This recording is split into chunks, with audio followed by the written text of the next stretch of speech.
নমস্কার বন্ধুরা, আজকের কবিতার নাম দু চোখ মেলে ধরো। লেখা ও পাঠে গোপাল দাস।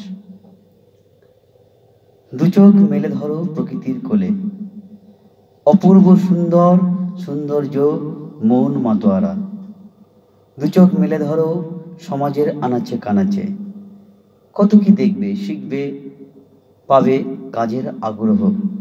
দু চোখ মেলে ধরো হৃদয় আকাশে, নিজেকে চিনবে জানবে পাবে বাঁচার উৎসাহ।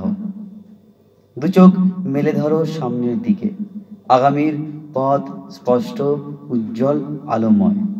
দু চোখ মেলে ধরো সৃষ্টি সুখের আনন্দ সাগরে, খুঁজে পাবে নতুন করে ডানা মেলে উড়ে যেতে।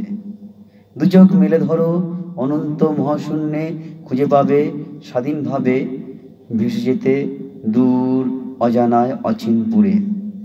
দু চোখ মেলে ধরো সকল প্রতিবন্ধকতা ফেলে, জীবন অনেক হালকা হবে, পাবে বাঁচার মানে আগ্রহ। নমস্কার।